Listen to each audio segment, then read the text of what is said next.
تک کوئی نگرانی کرنے والا سامنے نظر تو نہیں آیا، صفدر نے کہا۔ ہم سامنے والے گارڈن میں چل کر بیٹھتے ہیں، پھر ایک ایک کر کے وہاں سے نکل کر ماسک میک اپ کر کے کسی بھی اسٹور سے لباس خرید کر کسی ہوٹل کے باتھ روم میں جا کر تبدیل کر کے گارڈن میں پہنچ جائیں گے۔ نشانی کے لیے سرخ شیشوں والی گاگل ٹھیک رہے گی، عمران نے ہدایت دیتے ہوئے کہا، اور اس کے ساتھ ہی اس نے قدم تیز کر دیے، جبکہ صفدر نے قدم سست کر دیے اور اس کے پیچھے آنے والے تنویر کے ساتھ چلتے ہوئے اس نے پیغام پہنچا دیا۔ اس طرح وہ پیغام سب سے آخر میں آنے والی جولیا اور صالحہ تک پہنچ گیا، اور تب تک وہ ایک چھوٹے سے گارڈن تک پہنچ گئے۔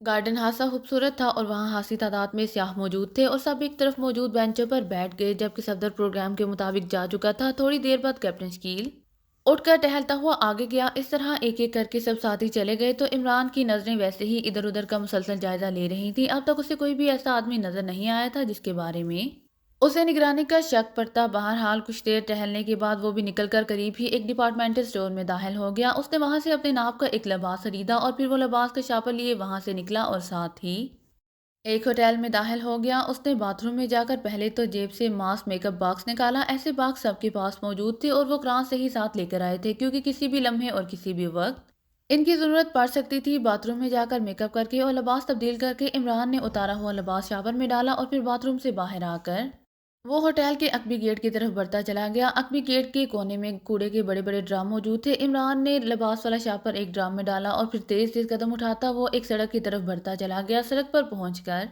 اس نے حالی ٹیکسی روکی اور پھر سینٹرل گارڈن کا کہہ کر وہ ٹیکسی کی عقبی سیٹ پر بیٹھ گیا۔ اس کی آنکھوں پر سرخ شیشوں والی گاگل موجود تھی، جو اس نے لباس کے ساتھ ہی اس ڈپارٹمنٹل اسٹور سے خریدی تھی۔ سینٹرل گارڈن خاصا وسیع و عریض ایریے پر مشتمل تھا، اور وہاں ایک طرف کیفے بنا ہوا تھا اور باہر وسیع لان میں کرسیاں اور میزیں رکھی گئی تھیں۔ عمران مین گیٹ سے قریب ہی تھوڑا سا ہٹ کر ایک بینچ پر بیٹھ گیا۔ تھوڑی دیر بعد اسے سرخ شیشوں والی گاگل لگائے ایک آدمی دکھائی دیا، تو عمران اسے دیکھتے ہی سمجھ گیا کہ یہ صفدر ہے۔ اس نے ہاتھ ہلایا تو صفدر اس کی طرف آ گیا۔ عمران صاحب، ہماری تعداد تو بہرحال وہی رہے گی، اور قد و قامت بھی۔ صفدر نے عمران کے قریب آ کر بیٹھتے ہوئے کہا۔ ارے تم نے مجھے کیسے پہچان لیا؟ عمران نے مسکراتے ہوئے کہا۔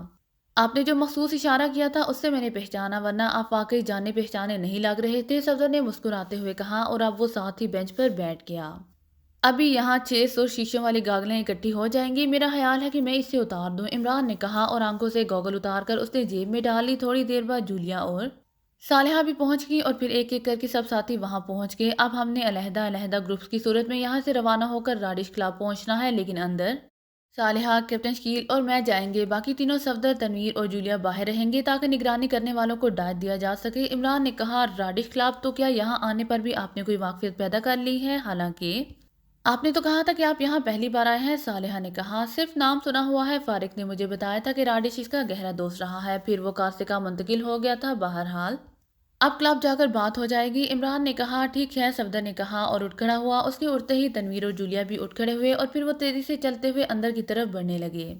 آؤ اب ہم بھی چلیں، عمران نے ان کے جانے کی کچھ دیر بعد کہا۔ آپ وہاں کس قسم کا ایکشن کرنا چاہتے ہیں؟ کیپٹن شکیل نے اٹھتے ہوئے کہا۔ ایکشن گروپ تو پہلے ہی جا چکا ہے، میں تو نان ایکشن آدمی ہوں، عمران نے کہا۔ تو کیپٹن شکیل بے اختیار مسکرا دیا۔ اپنے کیپٹن شکیل کی بات کا جواب نہیں دیا، حالانکہ ہمیں یہ پہلے معلوم ہونا چاہیے تاکہ ہم اپنے آپ کو پہلے سے اس کے لیے تیار کر لیں۔ صالحہ نے کہا، میں نے جواب تو دے دیا تھا، بلکہ کیپٹن شکیل کو جواب سمجھ بھی آ گیا تھا، اسی لیے اس نے پھر نہیں پوچھا، عمران نے کہا۔ تو صالحہ بے اختیار چونک پڑی۔ کیا مطلب؟ کیا بتایا ہے؟ صالحہ نے انتہائی حیرت بھرے لہجے میں کہا۔ عمران صاحب نے بتایا ہے کہ وہ وہاں ایکشن نہیں کریں گے، اس کا مطلب ہے کہ دوستانہ انداز میں کام ہوگا، کیپٹن شکیل نے صالحہ کو سمجھاتے ہوئے کہا۔ حیرت ہے، یہ بات تو عمران صاحب نے نہیں کی، انہوں نے تو کہا تھا کہ ایکشن گروپ تو پہلے ہی جا چکا ہے، میں تو نان ایکشن آدمی ہوں، صالحہ نے کہا۔ وہ آپ سڑک پر کھڑے خالی ٹیکسی کا انتظار کر رہے تھے، نان ایکشن سے ہی بات واضح ہو گئی ہے، کیپٹن شکیل نے جواب دیا۔ تو صالحہ نے بے اختیار ایک طویل سانس لیا۔ آپ لوگ ہی ایسی پہیلیاں بجھوا سکتے ہیں، صالحہ نے کہا۔ تو کیپٹن شکیل اور عمران دونوں مسکرا دیے۔ تھوڑی دیر بعد ایک خالی ٹیکسی ان کے قریب آ کر رکی، تو عمران نے اسے راڈش کلب چلنے کا کہہ دیا، اور صالحہ کو فرنٹ سیٹ پر بٹھا کر وہ خود کیپٹن شکیل کے ساتھ عقبی سیٹ پر بیٹھ گیا۔ آپ شاید پہلی بار کاسکا آئے ہیں جناب، ٹیکسی ڈرائیور نے کار کو آگے بڑھاتے ہوئے کہا۔ ہاں، کیوں؟ عقبی سیٹ پر بیٹھے ہوئے عمران نے جواب دیا۔ راڈش کلب کاسکا کا سب سے بدنام کلب ہے جناب، ٹیکسی ڈرائیور نے جواب دیتے ہوئے کہا۔ لیکن میں نے سنا ہے کہ یہاں کاسکا میں راڈش سنڈیکیٹ کا ہولڈ ہے، اور وہ کسی کو غلط کام، اور وہ بھی سیاحوں کے ساتھ، کبھی کرنے ہی نہیں دیتے، اس لحاظ سے تو راڈش کلب پر بھی ان کا ہی ہولڈ ہوگا، عمران نے کہا۔ آپ نے درست سنا ہے جناب، لیکن یہ بات کلبوں سے باہر کی بات ہے، کلبوں کے اندر جو کچھ ہوتا ہے وہ اس سے مختلف ہے، ٹیکسی ڈرائیور نے کہا۔ ہم نے وہاں صرف ایک آدمی سے ملنا ہے جو باہر ہی مل جائے گا، عمران نے کہا تو ٹیکسی ڈرائیور نے اسبات میں سر ہلا دیا۔ تھوڑی دیر بعد ٹیکسی ایک 2 منزلہ عمارت کے سامنے جا کر رک گئی جس پر نیون سائن چمک رہا تھا اور اس پر راڈش کلب کے الفاظ نظر آ رہے تھے۔ عمران نیچے اترا، اس نے ٹیکسی ڈرائیور کو کرایہ ادا کیا، ٹپ دی اور پھر وہ مین گیٹ کی طرف بڑھ گیا۔ کیپٹن شیل اور صالحہ اس کے ساتھ تھے۔ کلب میں آنے جانے والوں کی زیادہ تعداد جرائم پیشہ افراد کی لگتی تھی، لیکن سیاح بھی آ جا رہے تھے جن میں مرد بھی تھے اور عورتیں بھی۔ عمران ہال میں داخل ہوا تو وہاں شراب اور منشیات کی کثرت تو موجود تھی، لیکن ماحول عام کلبوں جیسا تھا۔ عمران سمجھ گیا کہ ٹیکسی ڈرائیور اپنے مخصوص انداز میں اسے ڈرا رہا تھا اور اس کلب میں لے جانا چاہتا تھا جہاں سے وہ اپنا معاوضہ وصول کر سکے۔ ایک طرف کاؤنٹر تھا جس پر 2 لڑکیاں اور ایک نوجوان موجود تھا۔ راڈش سے ملنا ہے، میرے پاس اس کے دوست فارق کی ٹپ موجود ہے، عمران نے نوجوان سے مخاطب ہو کر کہا۔ آپ کا نام جناب؟ نوجوان نے کہا۔ میرا نام جارج ہے، عمران نے کہا۔ چونکہ اس میک اپ میں اس سے پہلے اس نے اپنا نام مائیکل رکھا ہوا تھا، اسی لیے اب اس نے نام بھی تبدیل کر لیا تھا۔ نوجوان نے اسبات میں سر ہلاتے ہوئے سامنے رکھے ہوئے انٹرکام کا ریسیور اٹھایا اور یکے بعد دیگرے کئی بٹن پریس کر دیے۔ کاؤنٹر سے راکی بول رہا ہوں باس، یہاں ایک خاتون اور صاحب موجود ہیں، ان کا کہنا ہے کہ ان کے پاس آپ کے دوست فارق کی ٹپ موجود ہے۔ نوجوان نے مودبانہ لہجے میں کہا۔ یس سر۔ دوسری طرف سے بات سن کر نوجوان نے کہا اور ریسیور عمران کی طرف بڑھا دیا۔ آپ خود بات کر لیجئے، نوجوان نے کہا۔ ہیلو، میں جارج بول رہا ہوں، فرانس کے دارالحکومت کہ آٹو موبائل کے مالک فارق نے تمہارے بارے میں بتایا ہے، ہم اس کے دوست ہیں۔ عمران نے کہا۔ مجھ سے کیا کام ہے؟ دوسری طرف سے انتہائی سرد لہجے میں کہا گیا۔ فارق نے بتایا ہے کہ تم کاسکا کے سب سے وجیح آدمی ہو، میں دیکھنا چاہتا ہوں کہ کیا فارق کی بات درست ہے یا نہیں۔ عمران نے کہا تو اس بار دوسری طرف سے بات کرنے والا بے اختیار ہنس پڑا۔ ٹھیک ہے، ریسیور کاؤنٹر بوائے کو دیں، دوسری طرف سے کہا گیا تو عمران نے ریسیور واپس اس نوجوان کی طرف بڑھا دیا۔ یس سر، نوجوان نے ریسیور لے کر کہا اور پھر اس نے دوسری طرف سے بات سن کر ایک بار پھر یس سر کہا اور ریسیور رکھ دیا۔ اس نے ایک سائٹ پر موجود آدمی کو اشارے سے بلایا۔ ڈومر، یہ باس کے خاص مہمان ہیں، انہیں باس کے آفس تک چھوڑ کر آؤ، راکی نے اس آدمی سے کہا۔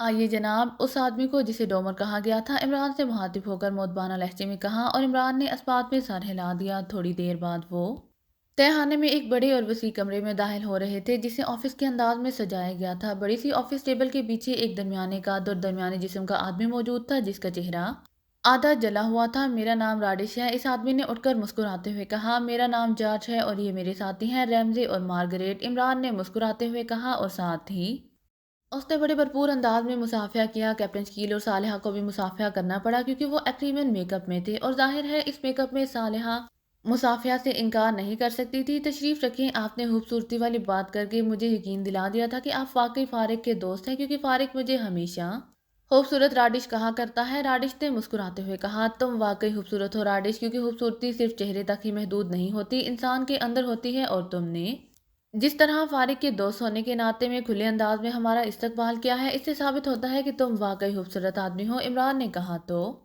راڈش بے اختیار مسکرا دیا۔ آپ کیا پینا پسند کریں گے؟ راڈش نے کہا۔ فی الحال کچھ نہیں، فارق کا حوالہ میں نے تمہیں اس لیے دیا ہے کہ تم ہمیں غلط آدمی نہ سمجھو اور ہم جو کچھ چاہتے ہیں جہاں تک ہو سکے اس میں ہماری مدد کرو، عمران نے کہا تو راڈش بے اختیار چونک پڑا۔ مدد؟ کیسی مدد؟ راڈش نے چونک کر کہا۔